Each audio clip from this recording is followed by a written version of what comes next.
My name is Daivat Mehta, and for this segment, I will be interviewing author Lee Murray, who is one of the most exciting, successful, and acclaimed names in the New Zealand horror, fantasy, and speculative fiction writing today. Lee has published numerous novels and short stories, and just recently, she won two of horror fiction writing's most prestigious award, the much coveted Bram Stoker Award named after the author of Dracula. One for superior achievement in a fiction collection in Grotesque monster stories, and the other for Black Crane's Tales of Unquiet Women in the category of superior achievement in an anthology. She has previously received Sir Julius Vogel Award for Best Novel for Into the Sounds, as well as the Sir Julius Vogel Best Collected Work as one of the three editors for Te Korero Ahika collection. But her work isn't just limited to the page.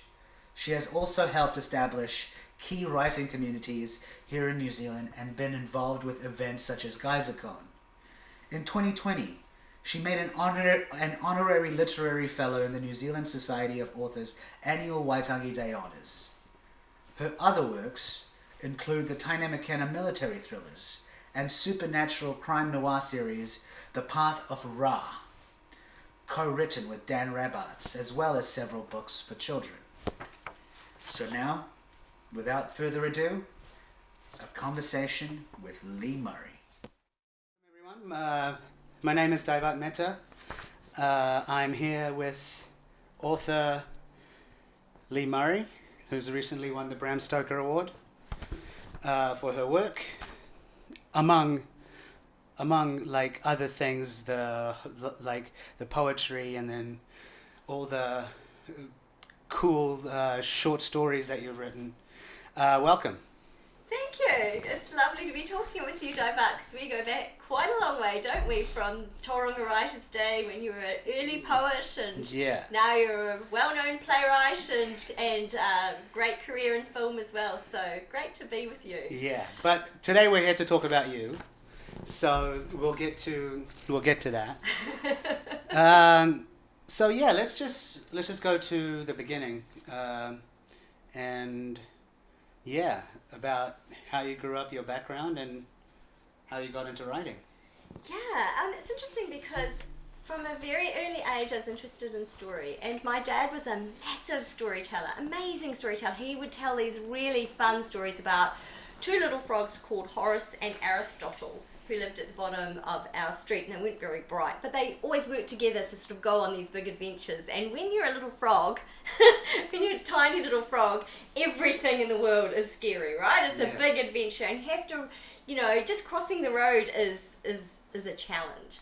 And so these two little frogs had these massively amazing adventures. Dad would do all the stories, the voices, and they were actually a little bit stupid, these two frogs, and I didn't know what Horace and Aristotle meant, of course, in the day, so I was only a little wee thing.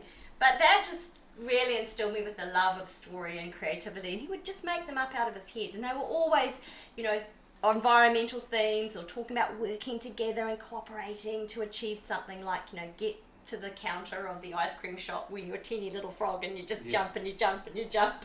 Nobody can see you. So Dad really instilled this real love of storytelling in me, and I wanted to grow up and be a writer. I really did. But I remember I was about 10 and I said, I think I'll be a writer. And my dad said, I don't think you can make a living as a writer. And he was right. No. And he said, I think, maybe get something else behind you first. And so I went off and did science, and I got sort of sidetracked. And so I didn't actually come back to writing until I was in my 40s, which, I'm sort of a late bloomer. I mean, I always scribbled, but yeah, I'm pretty much a late bloomer, really. So Right. So, okay, so that's interesting. So obviously you're getting into science and all that part of your life would have influenced your work as well? Oh, totally. Yeah. Absolutely. Yeah, no, science is kind of who I am. A lot of my stuff is embedded in that sort of realism, but then I add these supernatural elements, and I think, I can't remember who said it. Was it Asimov? Sort of any advanced science looks a lot like magic. Yeah. Exactly. And so I love those. I also love the lore. And so I'm very imbued in this sort of whole sense of New Zealand, Kiwi landscape and folklore and culture. So so kind of I sort of see myself as a Kiwi writer first, and but I use obviously all of those things, the science as well, to inform my stories. Right. So you write a whole variety of stuff, not just horror, but spec fic, sci-fi as well. Yeah, I can't really make up my mind what I'm going to be when I grow up. No, actually I started out writing chick lit because I got sucked in by that whole adage, you should write what you know. Yeah. And so I wrote about marathon running because I'd been running a few marathons in the day. But actually when I did that, I learned a lot from that work, and I don't belittle that genre at all. It was chick lit. But I realised I wanted to write, more meaningful themes, things that resonated for me, things that made me frightened. I wanted to explore those things in my writing, and so that kind of naturally led me down the dark side. Yeah. And so when you add those conflicts to your writing, then it sort of naturally draws you to darker themes. And that doesn't mean you can't use humour or romance or any of those other things. It just means that I was looking to address bigger issues. Yeah, and how do you feel the genre of spec fic, sci-fi, horror allows you to do that?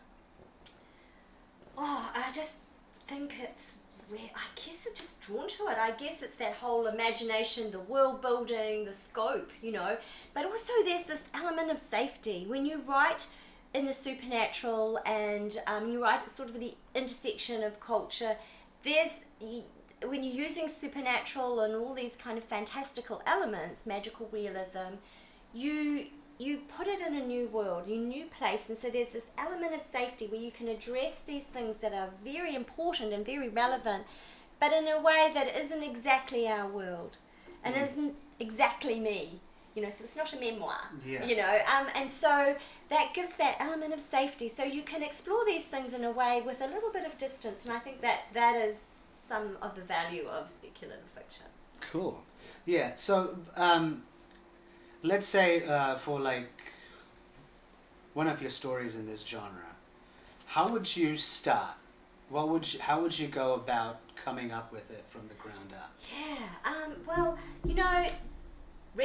more recently, I've been very lucky with editors approaching me and saying, we've got this idea, and here's our theme, and would you be able to write us something? And so already I've got a prompt, because they'll say, look, we're writing, I'm just written one for a collection called Shadow Atlas, which is sort of landscapes of the Americas, and I thought, oh, that's fascinating. So I thought, I really wanted to write a story about effigy mounds, which are, prehistoric burial sites in America. And so, down a research rabbit hole, and I loved the way that early Native American cultures have a lot of similarities with our local mythology and how the Maori react to nature and the landscape. So I wanted to do something new, not though either of those two cultures, but something fresh but which still had links into those cultures. So like I say, I write at the intersection and try and write something a little fresh. And so already that was how I wrote that particular story. So I think a lot of the times I'm very lucky that I'm given a prompt and then I can just run with it and see where my mind will take me. Other times, if I see a call out for a submission call for an anthology or a magazine, then I might write something based on what they're calling for. But then sometimes I had an idea and I'll just write it. Yeah. That's rarer now, because my time, I'm getting a lot of demand on my time, which is wonderful. I mean, when you're being asked to write stories for a particular market, that's always fabulous. But sometimes it's just a kernel of idea. I'll wake up and I think, I'll write that. So talk more about that phrase you said, the intersection of culture, because and then how you said you see yourself as also being a Kiwi writer. So yeah, just like speak about that intersection of culture for you. Well, I think a lot of overseas editors in particular approach me, and when they say, oh, we'd love something from you, and I say, would you like something with a Kiwi sort of theme, or Kiwi-centric, or, you know, something set in the New Zealand landscape? And there is so much interest in New Zealand fiction and New Zealand perspectives. I'm not sure why. I mean, we're just so unique down here in the sort of us end of the world, and we have something different to say. So I almost always get up, yes please. Please, if you could do something that will give us some insight into your culture and the way you live and your landscape, yes please. Okay. So, you know, so I got invited to Weird Tales, and I'm the first New Zealander ever, I believe, to be in Weird Tales, which is in the whole, you know, nearly a century of that's history. like the classic, like what that H.P. Lovecraft used to be in. And totally, yeah, wow. Totally. So, huge honour. So I remember having a chat to Jonathan Mabry, who was the editor, and sort of said, would you like something Kiwi? And he said, well, yes, please, but make it weird, because it needs to, you know, and obviously there's, I think it was issue 364, so there are 363 issues that went before that I could, you know, draw from. But I wrote a story which is basically a story about, set in Arrowtown during the mining era, and so what I wrote about was this Chinese woman, and I don't even know if there were any Chinese women, so it's kind of imagination. There was definitely a lot of Chinese miners there who came in after the British miners, and they actually went through the old mines, and of course there's a lot of different superstitions. So Asian miners, Chinese miners do round mines because, you know, evil spirits lurk in corners, and British miners had done square mines, of course. You know, the European miners had done sort of square propped up rectangular mines, and so obviously there was a scope here for a monster, and the monster was a taniwha. But of course Chinese notions of dragons are quite different from Maori notions of taniwha. So I wrote this fairy tale which was at the intersection of those two cultures, set in a mine, obviously. So and the differences in the. So, you know, I wrote something completely new and fresh, that was, you know, a Chinese New Zealand fairy tale, which I don't think had ever been written before. So that's where you can explore these really fun ideas for, you know, for at that intersection of culture, really, because I drew from those two cultures, and hopefully created something which was, you know, fresh and new and hadn't been explored before. Yeah, that's so fascinating to me, because Harry, who's on the controls here, through Apex wants the festival that we're doing to be called Third Culture, right?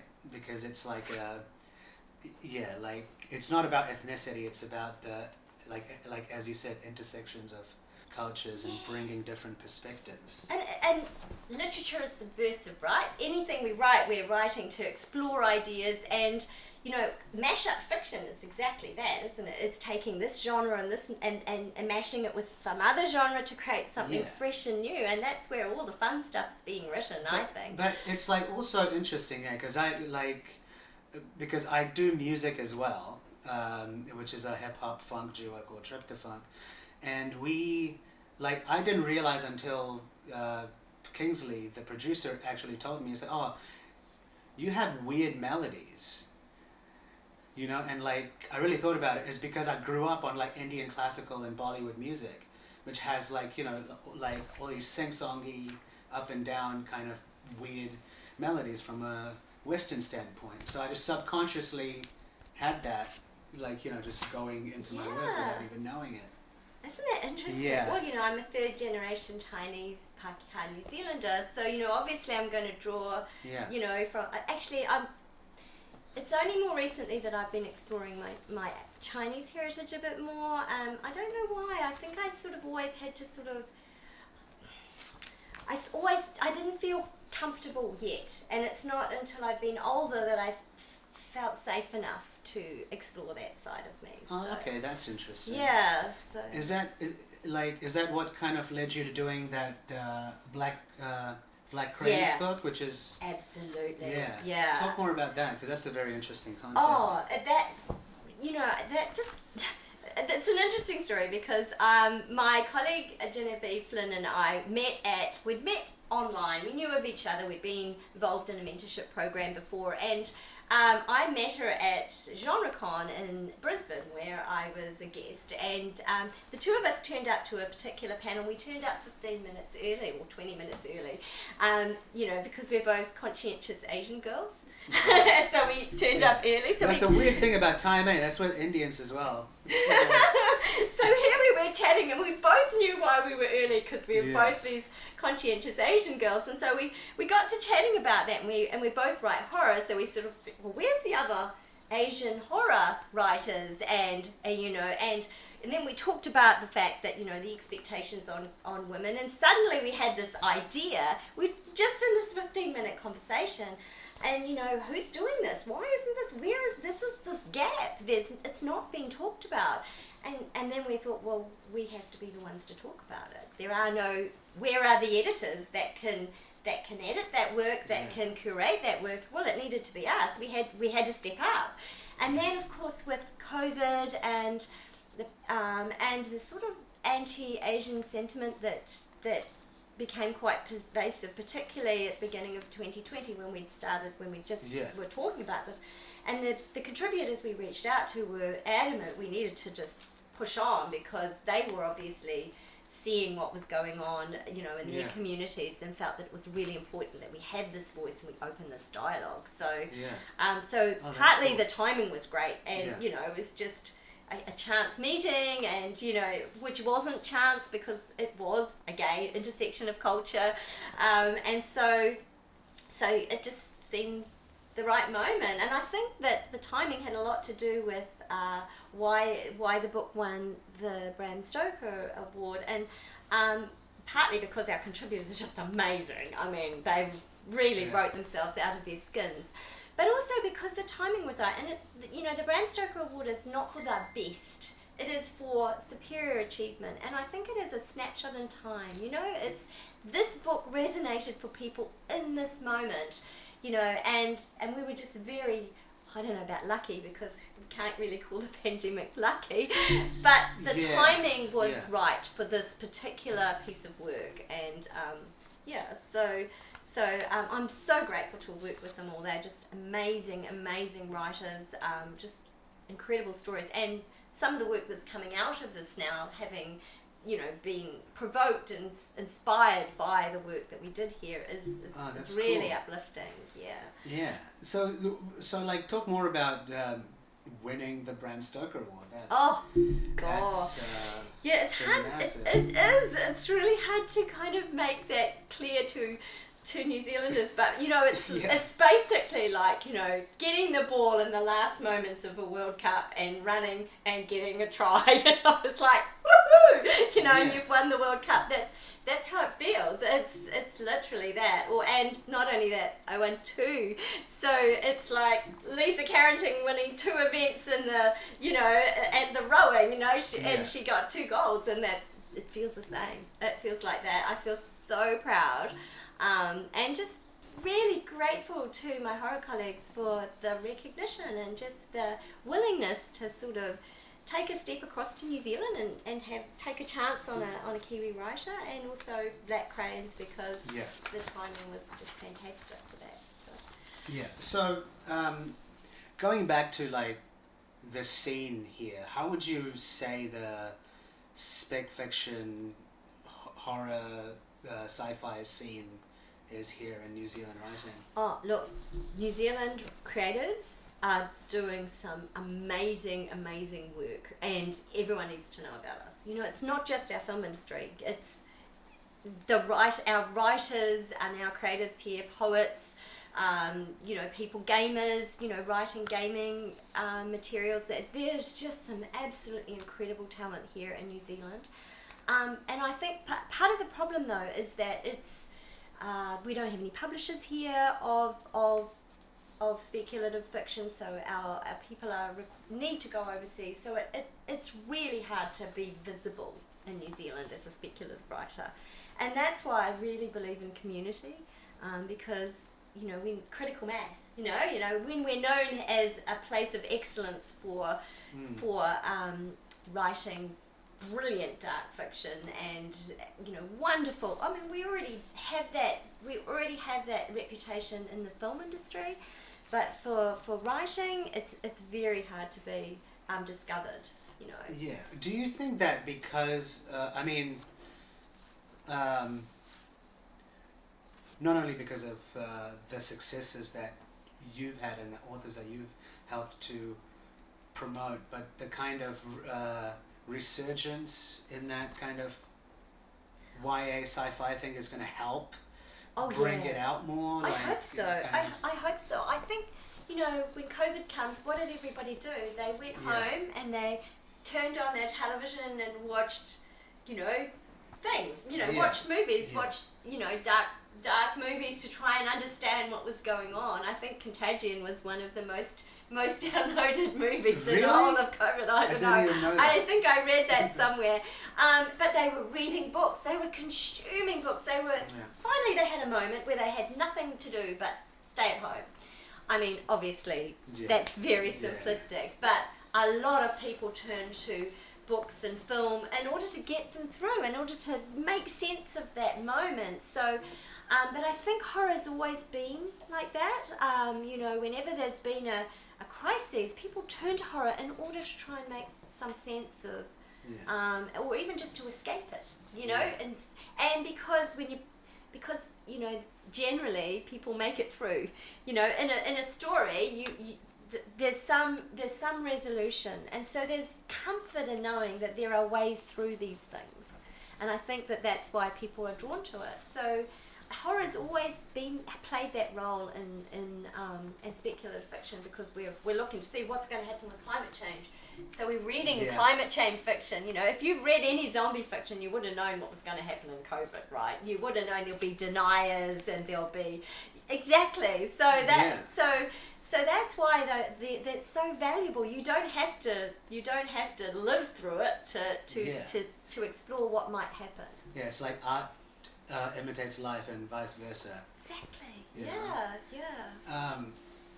So, like, in terms of that, going into the research part of it, how much do you research lots. per book? Yeah, lots. And like, is it is it interesting? Does it feel like work or? Yeah, no, it's part of the process, isn't it? I love it when you find a eureka moment, something that will kind of resolve your story.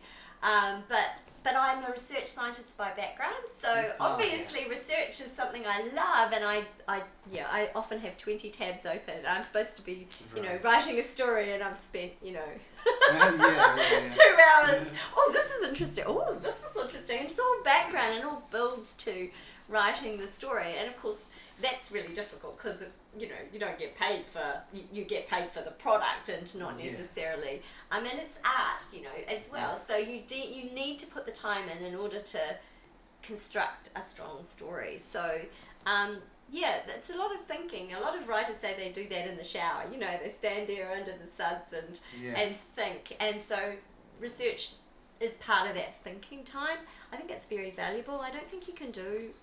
It's rare, I think, that you can write a story without doing research, and even for fantasy, you need to read widely across all genres in order to inform your work. So then after that, getting into more specifics, is is it story dependent on how you create the characters and the plots, or is it the same kind of process that you have every time? That's a tricky one because it really depends. Obviously, short story, you only use a couple of characters, whereas a novel, you've got more scope. In my Path of Ra series, which I write with Dan Raybarts, we came to it and we said, let's write something together. Let's set it in New Zealand. We're both New Zealanders. Let's use our own personal experiences to inform the narrative. So we wrote a he said, she said collaborative novels. We could start out writing a novella and it ended up being a 3-book series. So go figure, we had so much fun. But Dan is Maori, and he works in security, and so he writes the sort of brooding, sort of dangerous bad boy Maori character, and I write the sister who is Chinese by fungi. So by it, they're Oh, that's cool. yeah, and so she's the sister. She's a little bit uptight. She's Chinese heritage, and so they come from this blended family. So it's kind of fun. It's really fun to write that. So those characters kind of were drawn from ourselves. They're a little bit ourselves on the page. Okay. And in actual fact, the way that the characters interplay is actually how Dan and I operate. We behave like a big sister and a little brother, and we squabble on the page, and that's how how the story comes about. And of course, the plot was supernatural, and it's a crime noir. So it's a sort of procedural, but with supernatural elements. It has also the science. So my character is a scientist. So go figure. It's so that was really fun because we drew on things that were ourselves but not ourselves. Yeah. I think. So that was kind of a different process because it was collaborative. Yeah. So, and with my Tane McKenna series, which I think is probably what I'm best known for in New Zealand, which is sort of military style fiction. I wanted a New Zealand hero, so I made my main character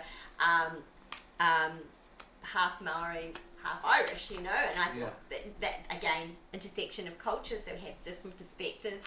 But one of the things I do with that particular series is I use a mosaic approach, or an ensemble approach, which is basically I write from lots of characters' points of view, and that way the reader can make up their own minds about things. Oh, okay. So, just like in society, you think something and Harry over here thinks something else, but we all have an opinion and we can air it, and then the person standing over here can make their own mind up by, and inform themselves. So yeah, cool. So that's a cunning plan.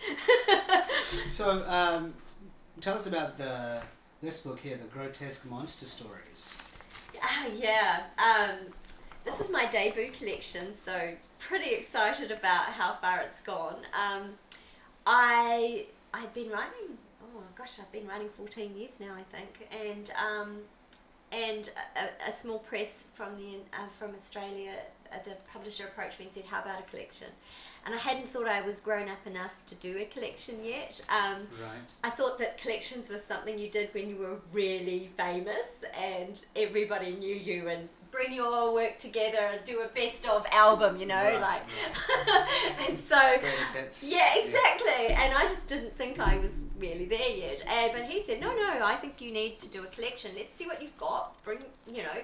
And so I went and looked back at some of my previous work and what had resonated for people, and where there was a theme, and monsters just jumped out as a theme. And then I wrote some fresh stories as well. So about two-thirds of the book is and maybe a third or maybe a bit more is new material, and so I brought it all together on a theme, put one of my Tane McKenna stories in there, so because people like those, and and then Greg Chapman, Australian artist and author, did the cover. Poor Greg. I said to him, he said, "What do you have in mind?" And I said, "Well, can you do Da Vinci?" I mean, no pressure, right? But he really nailed it. So so most of the stories have a New Zealand theme, but there are one or two in there that basically have travelled with me. So the cover story is obviously a Da Vinci style story, and I lived in France for many years, and so I wanted to go back and explore that place again. Intersection of culture, so because it's kind of interesting. If you look at the mythologies and the stories of almost every culture, they have the monster stories or like ghost stories and all that. That's like ubiquitous. There is none that don't. In every totally. culture, right? Yeah, and monsters are what frightened us. They're a metaphor for, I know I say this all the time, but zombies are a metaphor for the pandemic, and Godzilla is a metaphor for the Cold War and urbanization and nuclear threat, and so they're all a metaphor for something, you know.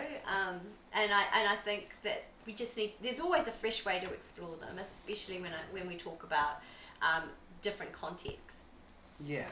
So speaking of that, do you want any of your stories to be made into TVs or? Oh yeah, film? it's a dream, isn't it? It's really hard to break into that whole big film thing, and it's a whole new medium. So I'm just teasing at the corners of that. But so in terms of the movies that have come out based on novels and stuff, are you a fan or? Well, I always loved the book, you Yeah. know, and I think it's a completely different medium, and I think it's exciting, you know, to see the vision that a filmmaker or a director will put on a piece of material, piece of writing, because everyone, it's like, you know, when you read a book and I read a book, we take something different from it because our lived experience is different. So even though we're reading the same story, we gain different things from it, and I think that film is just such a different media. Actually, it's just interesting because if you look at Jamal Hodge, who is an American filmmaker, and he's just done a wonderful short film about called Morning Meal, which is based on a poem by Linda D. Addison, who's a 4-time Bram Stoker, maybe 5-time Bram Stoker Award winner, and a Lifetime Achievement in Horror winner, and so already amazing poet, and he has taken this piece of work and he's put his interpretation on it, and it's wonderful, and it's Linda's poem, but it's also his interpretation. So I think you're not talking about the same things, you're talking about two different but very real experiences. So I think it only adds to the dialogue. It doesn't detract. There isn't one is better or one is, you know, and sometimes I just want to read a book, and sometimes I just want to watch a movie. So there's place for both. I don't think that the books, you know, I mean, I'm a writer, so I do love reading, so that is my passion, but you know, there's a place for both, is there not? And someone with talent and charisma and dynamism can really make something, take your work and be inspired by it and do something even better. Yeah. Who's going to argue with that? Because I think in terms of film, in the last decade, the movies based on the young adult sci-fi novels like The Hunger Games, Maze Runner, and all that, they had a whole bunch of those. I think that whole era is over now of the YA sci-fi. I don't know that it's over. It's just it's needing a refresh. Yeah, right? exactly. So that's what I mean. Refresh. It's like something else needs to replace that this decade. Yeah. You know? There's time. There's still time. You know, Absolutely. It's early in the decade. There's still time. So have you thought about writing plays or screenplays, or have you written them? Yeah. Well, I have. I'm working on something. So just, you know. Yeah. No, I'm working on something, but I'm just baby. The screenplay area, it's quite a different medium. I'm learning a lot. It's very exciting, and you know, it takes that show not tell thing, which writers talk about all the time, to a different level. So it's interesting. I'm really enjoying. I'm learning a lot, and awesome. So you never know. Watch the space. Yeah, cool. So, going out of the creative process now, how do you feel about promotion as a author, or like that business side of things? well, no, because even though you are you have no agent or publicist or anything, no agent. But you've kind of managed to get yourself all the way out there. No, I haven't done that. I haven't managed to get what's happened is other people have helped me. I've built a community around me, and I've just got lovely friends and colleagues who look, I'm just really, really bad at promotion, Divert. I am hopeless at promotion. But I love to read, and I love, I love to, enjoy what my colleagues are writing and to share in their creativity, and I want other people to share that too. So I promote them if I can. Anything I can do to shout out good work and things that excite me, I do that. And then, you know, they're sometimes very kind back to me. So, you know, it's a... Yeah, it's like a mutual community kind of... I don't buy any ads or anything like that. And I don't, you know, I'm just been very lucky that I've got wonderful friends and colleagues who have said, hey, we like your stuff, and they'll share it with their friends. And word of mouth is one of the best ways to promote yourself. So, because I really hate promoting myself. I'm really bad at it. So speaking of that, do you think that social media is helpful in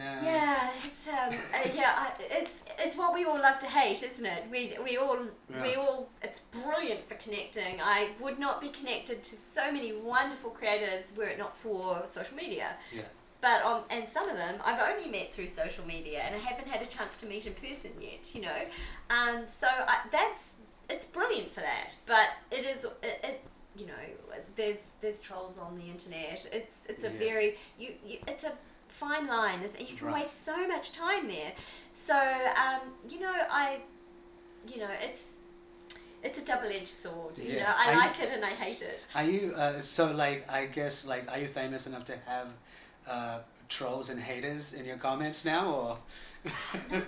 So far, but I don't want to tempt fate. Because that's a badge of honor, actually. Oh, is it? Oh, like, clearly I'm not that famous. Damn, I'm not that famous yet.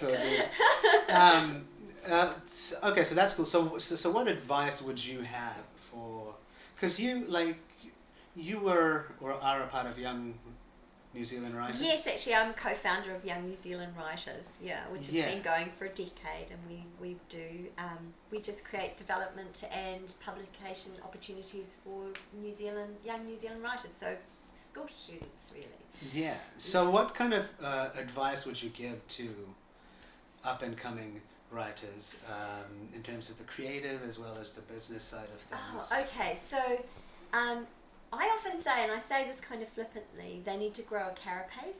You know, like they need to grow a shell, you know, just to be resilient, because it's very hard. It's a hard business, and it's hard to put your work out there and have it critiqued and not take it personally.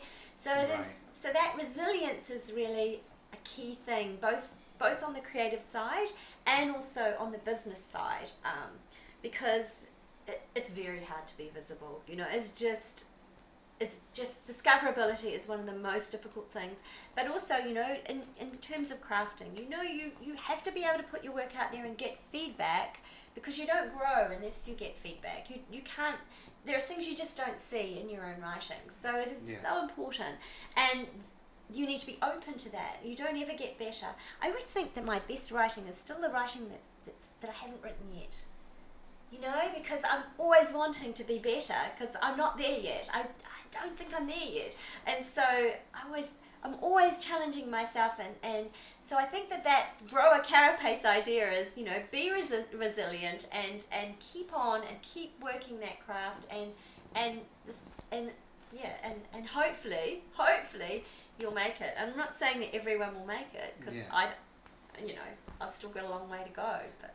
Yeah, that's like always a great way of looking at it, is that you can always get better, because like you're always like, you know. I think as soon as you think you're the best, yourself. Then you stopped, haven't you? You've stopped moving. If you think you're there. And I think that's the thing about awards. I kind of always think that there's been a mistake, and I think that's my imposter syndrome setting in. But I always think there's been a bit of a mistake, so I have to work harder to prove that there wasn't a mistake. Right. You know, so it's like, oh God, they give me this award. Shoot, you know, they're going to find out that I really am not what they think I am, so I better work harder. And so there's that model, you know, like, they gave me these awards, I better damn well earn them. Do you think having like those awards kind of adds to your street cred though? Like, it kind of just... Yeah, that's really interesting.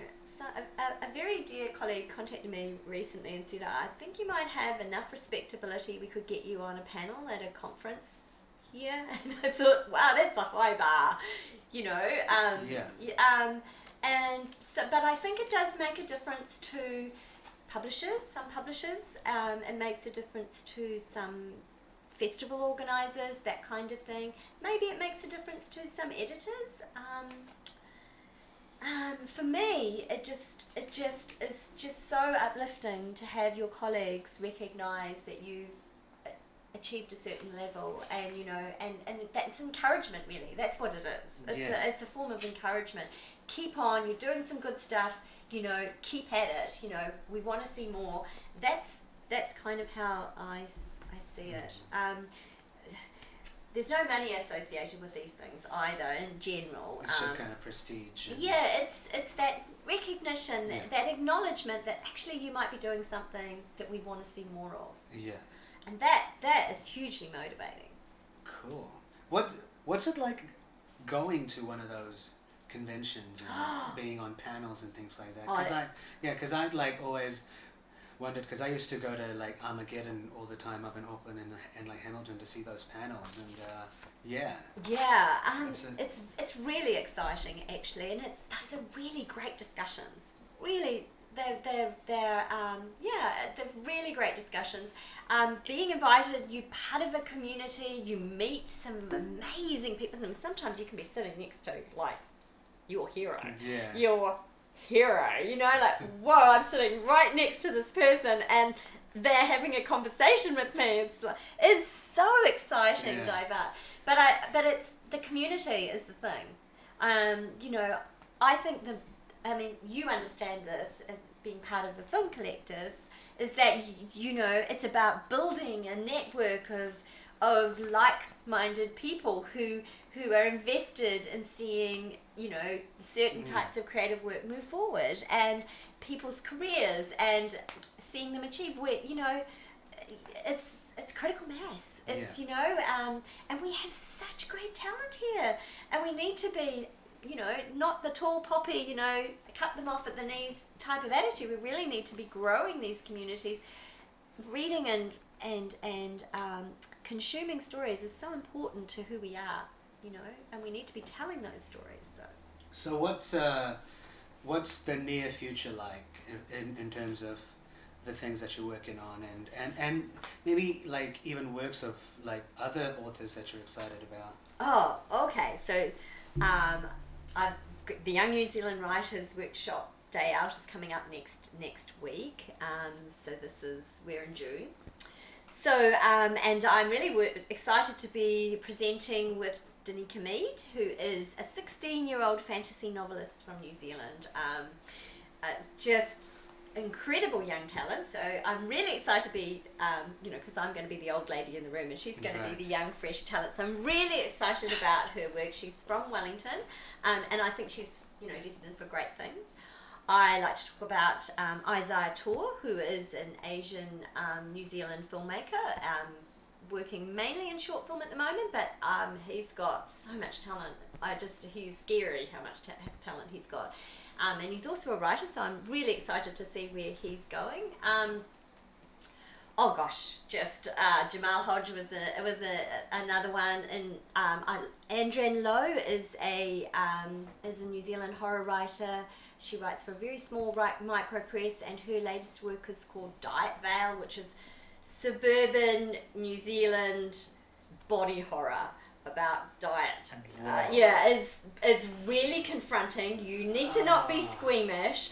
But that came out late last year or early this year. But so she's writing some really interesting things, and a little bit pulpy but fun. And I'm looking forward to seeing where she goes with her work. So there's so much. I mean, I would mention all my collaborators, and Emma Shee, New Zealand poet, dark fiction poet, and she dark sort of. She's a mentee of mine, and I can't wait to see what she's doing. Shira Bagwat is a playwright. I'm looking forward to seeing her. I think it's her first or maybe her second play coming out in July in Auckland, so can't wait to see that. And so there's just so much exciting stuff happening here at home, even with COVID. We're seeing this group. I think it's been, there's been a silver lining, because our creators have come together, and they're building things out of nothing. I think it's an exciting time. Yeah, so you think the next few years I guess we got lucky here in New Zealand in terms of, the lockdowns and things like that. But so do you think out of COVID the next 4 or 5 years is going to be creatively rich? Oh, I think so. Yeah, I think so. And I just think about the community. We've been isolated, but we've actually been connected. So I've been able to go to a number of international conferences that I wouldn't have been able to go to because I just can't get everywhere, in person. And of course it costs so much to get to. But I've been, this last 3 weeks, I think I've been on 3 conferences, and I've been in 6 or 7, 12 panels. I got up in the morning at 3:30 a.m. to be at a Balticon panel on, diversity in writing, and it's just so there is a bigger conversation that is happening now, just as a matter of just because we're using technology more as well. So yes, there's a local thing happening, but there's also this wider conversation that's possible because of COVID that wouldn't have happened otherwise. So cool. So you're excited about the future? Yeah, I really am. I really am. I sometimes can be pessimistic about, oh my God, publishing, it's so hard, and we're just in a little country off the end of the world, and no one knows we're here. But actually, we're doing some great things, and I am excited for us. Yeah. Cool. Anything that we missed that you'd like to say, or? Thank you for interviewing me. I'm off to Auckland to work on poetry collection. So I'm a baby poet. I'm working on a collection called Fox Spirit on a Distant Cloud. Cool. Yeah, so looking at the Asian diaspora. It's called Fox Spirit on a Distant Cloud. That's a cool title. Thank you. Yeah. Thank you. And then I'm also working with Space and Time editor Angela Eureka-Smith on a book called Unquiet Spirits, which is a collection of essays around Asian monsters. Oh, cool. Yeah. Nice. So, so kind of continuing your work that you started with monsters and Brains. Asians. Yeah. and Asian. So both of these two themes, exactly. So I'm very excited about all the opportunities that have arisen, just even out of these two books. So I'm very lucky to be working in horror and in New Zealand fiction at the moment. No, that's cool. Thank you for giving us this opportunity to talk with you about all that you've done and all that you're doing. And I think now we're going to have a reading. Okay, thanks. Cool.